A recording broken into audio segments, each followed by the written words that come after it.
이재명 대통령이 취임 후 첫 국군의 날 기념사에서 불법 계엄의 잔재를 말끔히 청산하겠다고 밝혔습니다.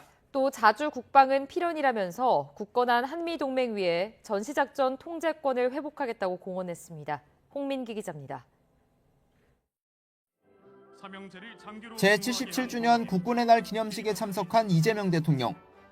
6회 공군 주요 부대를 사열한 뒤 기념사에서 지난해 말 비상계엄 사태를 언급했습니다. 극히 일부 군 지휘관들은 군 본연의 임무를 망각한 채 최고 권력자의 편에 서서 국민을 향해 총부리를 겨누었습니다. 이어 불법 계엄의 잔재를 말끔히 청산하고 헌법과 국민을 수호하는 군대로 재건하겠다고 밝혔습니다. 이 대통령이 공개석상에서 계엄 잔재 청산을 언급한 건 처음으로 군 수뇌부를 겨냥해 내부 개혁 필요성을 강조한 것으로 해석됩니다. 우리 군이 민주공화국의 군대이자 국민의 군대로서 새롭게 태어나는 길에 적극 동참해 주시기를 바랍니다. 이 대통령은 국정과제로 제시했던 임기 내 전시작전 통제권 회복도 재차 언급했습니다. 급변하는 안보 환경에 대응하려면 자주국방은 필연이라며 세계 5위에 달하는 우리 국방력에 자부심을 가져야 한다고 목소리를 높였습니다. 굳건한 한미 동맹 기반 위에 전시 작전 통제권을 회복하여 대한민국이 한미 연합 방위 태세를 주도해 나가도록 하겠습니다.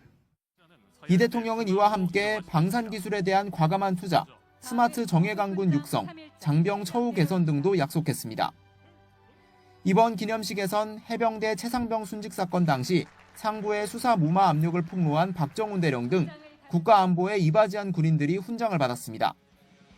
지난 2년 연속 진행됐던 도심 시가 행진은 생략되고 참가 병력도 줄었는데 남북 간 긴장 완화를 추진하는 정부 기조가 반영된 것으로 풀이됩니다. 이 대통령의 기념사에서도 지난 정부와 달리 북한이나 비핵화에 대한 메시지는 담기지 않았는데 대통령실은 자주국방 의지를 표명하는 데 집중했기 때문이라고 설명했습니다. YTN 홍민기입니다. 국민의힘 권성동 의원과 한학자 통일교 총재가 청구한 구속 적부심이 모두 법원에서 기각됐습니다. 두 사람은 구속 상태로 재판까지 받게 될 것으로 보입니다. 이준엽 기자가 보도합니다. 서울중앙지방법원이 국민의힘 권성동 의원과 한학자 통일교 총재의 구속적 부심을 나란히 열고 기각했습니다. 두 사람 구속이 정당하고 구속 상태가 유지돼야 한다고 판단한 겁니다. 앞서 권 의원 측은 구속적 부심을 청구하며 구속 사유도 없고 범죄 사실을 다투고 있는 만큼 불구속 상태에서 충분한 방어권을 행사하는 것이 필요하다고 주장했습니다. 한 총재는 심장 질환 관련 시술을 이유로 소환에도 응하지 않았었는데 수감 생활이 어렵다며 건강 문제를 부각한 것으로 전해졌습니다. 그러나 이러한 주장이 모두 기각되며 두 사람은 향후 재판까지 구속 상태가 유지될 것으로 보입니다.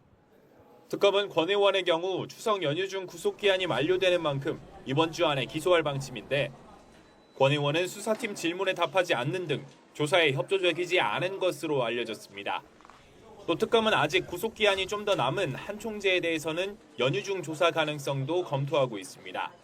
국민의힘 중앙당과 경남도당을 강제 수사한 결과를 바탕으로 집단 당원 가입 의혹 등 다른 혐의에 대한 수사에 박차를 가할 거로 전망됩니다. YTN 이준엽입니다.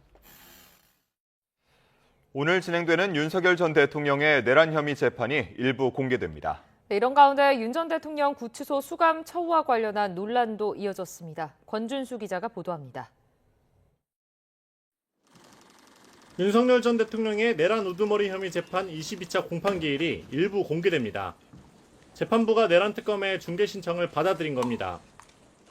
윤 전 대통령 사건 재판이 중계되는 건 특수공무집행 방해 등 혐의 사건의 첫 공판기일에 이어 이번이 두 번째입니다. 중계 대상은 공판 시작부터 증인신문 전까지로 한정했습니다. 군 관계자 등이 증인으로 출석하는 내란 재판의 특성상 기밀 노출 우려 등을 고려한 것으로 보이는데 재판부는 법정에서 내란특검법 11조에 따른 결정 이유를 직접 밝힐 예정입니다. 다만 지난주 열린 윤 전 대통령의 특수공무집행방해 혐의 재판 때처럼 법정에 나온 윤 전 대통령의 모습은 보기 어려울 것으로 보입니다. 윤 전 대통령은 건강 악화를 이유로 내란 재판엔 12차례 연속 나오지 않고 있는데 여전히 건강이 좋지 않다는 겁니다. 이런 가운데 법정 밖에서는 윤 전 대통령 구치소 수감 처우와 관련한 공방도 이어졌습니다. 윤 전 대통령 변호인이 지난 7월 법정 출석 당시 윤 전 대통령이 점심으로 컵라면과 건빵을 먹는 등 인권이 침해됐다고 주장한 보석신문 발언을 유튜브 등에서 공개하며 논란이 확산하자 정성호 법무부 장관이 궤변을 반복하고 있다며 뻔뻔하고 후안무치한 태도라고 맞받은 겁니다.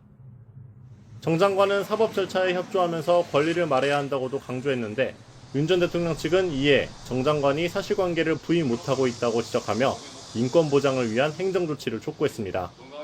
YTN 권준수입니다. 더불어민주당은 김건희 특검 파견 검사들이 원대 복귀를 요청한 것은 집단 항명 하극상이자 형사처벌 대상이라고 강도 높게 비판했습니다. 국민의힘은 특검만 수사 기소를 동시에 맞는 건 모순이라며 당연한 판단이라고 강조했습니다. 황보혜경 기자입니다. 혼란스럽다. 소속 검찰청으로 조속히 복귀시켜달라. 정부조직법이 국무회의를 통과해 검찰청 해체가 확정된 날 김건희 특검팀 파견검사 40명 전원이 낸 입장문입니다. 이튿날 열린 민주당 3대 특검특위 회의는 검찰 성토장을 방불케 했습니다. 검찰개혁에 저항하는 집단행위이자 하극상이라며 공무원의 항명성 행위를 강력하게 조치하라고 법무부를 압박했습니다. 파견검사, 검사들만의 입장이 아닌 검찰개혁에 저항하는 검찰 전체의 입장으로 보입니다. 정치적 성격이 강하므로 국가공무원법 위반 가능성이 있습니다. 특검의 수사 의지를 확인하겠다며 단체로 김건희 특검 광화문 사무실까지 항의 방문했습니다. 추미애 법사위원장은 파견 검사들의 하극상에 기가 찬다면서 지금은 내란 뒷감당을 하고 오물 청소를 할 때라고 맹비난했습니다. 하지만 자칫 다른 특검으로 번질까, 수사 동력이 떨어질까, 노심초사, 달래는 기류도 감지됩니다. 물론 그동안 특검이 굉장히 공이 많았습니다. 특검들의 그런 눈부신 활약, 우리 많은 국민들께서 칭찬하고 계시고, 검찰 피해자를 자처하는 조국혁신당 조국 비대위원장은 검찰의 조직 이기주의에 분노한다며 남기 싫은 검사는 모두 교체하라고 일갈했습니다. 특검을 볼모로 내란 청산을 바라는 국민을 겁박한 것입니다. 법무부 장관은 재차 항명이 일어난다면 주저없이 징계 절차에 착수해야 합니다. 반면 국민의힘은 친정인 검찰청을 해체한다는데 검사들의 집단 행동은 당연하다고 힘을 실었습니다. 특히 수사 기소 분리를 주장해 관철해놓고 특검에는 이를 다 주는 이율배반적 상황에 양심적으로 판단한 거라고 강조했습니다. 우리말 안 들으면 너희들 혼내줄 거야. 이런 식으로 윽박 지르는 거, 이게 최근에 민주당의 모습인 것 같아요. 유무죄는 운수에 달린 것이냐는 이재명 대통령 발언에 지귀한 판사 감사 결과 배임죄 폐지와 4심제 도입 논의까지 겹치면서 검찰 사법개혁은 전국의 뇌관으로 자리 잡았습니다. YTN 황보혜경입니다. 추석 연휴를 앞두고 국민의힘은 여당의 종교단체 경선 동원 의혹을 부각하는 데 모든 화력을 집중했습니다. 민주당은 정쟁으로 번질 문제가 아니라며 조기 차단에 나서는데 해당 종교단체로 지목된 한국불교태고종의 강한 반발이 돌발 변수로 떠올랐습니다. 김철희 기자가 보도합니다. 민주당의 종교단체 경선 동원 의혹